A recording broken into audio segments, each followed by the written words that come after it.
Hi YouTube, what's up? My name is Avam and welcome back to the channel here at A-Vlogs. And for this one, we're going to be reviewing this film called Madame Web. Let's try that again. I know it's been panned and a lot of people have been criticizing this film, saying that it may not be worth it. Actually, in Rotten Tomatoes, it's one of the lowest ranking Marvel films that we've gotten in quite some time.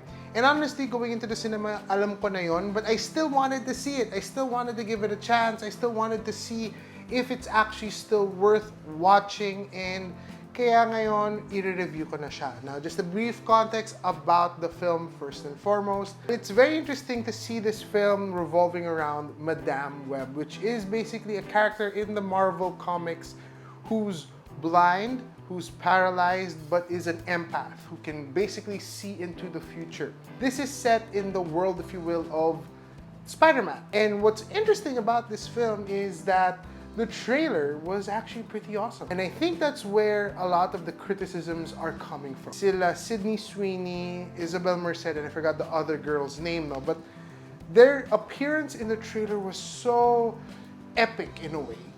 But that's it. It's a flash forward. It's them not really coming into the role in this film.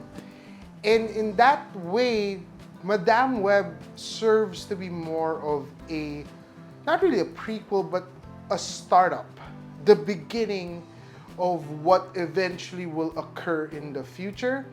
It seems like it's just a chapter to having something more. It's half-baked. Hilaw na hilaw pa siya in terms of the story because it's focused on the origins. The origin story of Madame Web. That's what it is. It's just a half-baked introduction.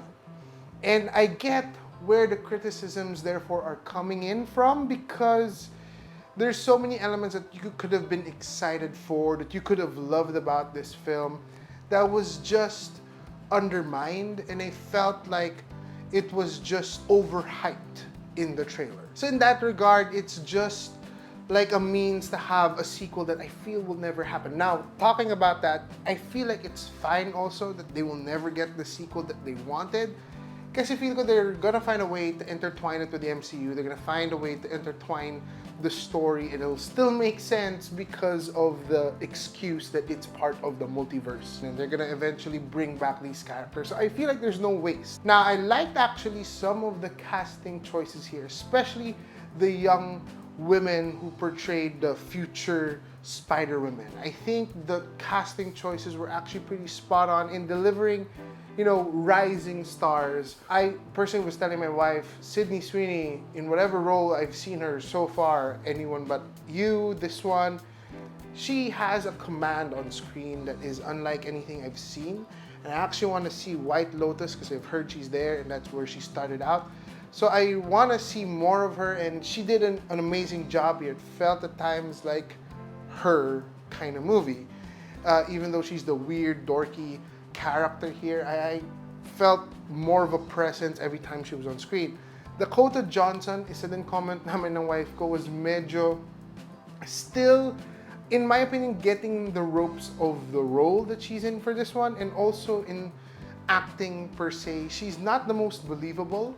She's not the most, like, character-wise also, not the one that you really invest in for this movie. Na overshadow siya at certain moments with the other characters and the other actors or actresses in this film. The villain wasn't all that intriguing. It wasn't all that interesting. It was actually not layered as I wanted the villain to be. I also felt like Ezekiel Sims was just after, you know, just preventing the future, and that's it. There are some references to the Spider-Man lore, which is also nice to see, but then it does also beg the question of the continuity-wise. Like, they didn't want to fully explain or say names here. Like, they didn't want to name drop. The only name drop that they actually did here was Ben Parker, Uncle Ben. Now, do I agree with the statement that this is the worst Marvel film? It's not obviously the best. It's not all that great. I feel like I agree with the statement I saw in one of the articles as I researched also. It's gonna have a cult-like following eventually. I guess when it's done, when its runs in theaters, when people actually start watching it again, they're gonna be, oh, this is actually okay. It's pretty okay. It's not that bad. I'd actually, like, honestly, my opinion, it's far better than Venom Let There Be Carnage. Like, I had more interest in this film than that one. I also felt like it was a bit more better than Morbius. I actually didn't enjoy Morbius that much, and this was actually a bit more interesting. Again, it's just the setup. It's just the prelude to everything, and you don't nearly get a fraction of good storytelling because it's just like the first few chapters in the book. I actually give this a score of 5 out of 10. It's a so-so kind of film. It's not something I would repeat. It's not something I guess I would keep on looking for. And this is also coming from a not religious comic book fan. It's a pretty okay film. I mean, nothing spectacular, nothing great, nothing all that bad as well, in my opinion. Kayo, napanood niyo na ba ang Madame Web? Ano thoughts niyo on this film? Leave a comment down below. I'd love to know them. And as always, don't forget to make every day into an adventure. God bless, guys, and peace. Catch me on the next one.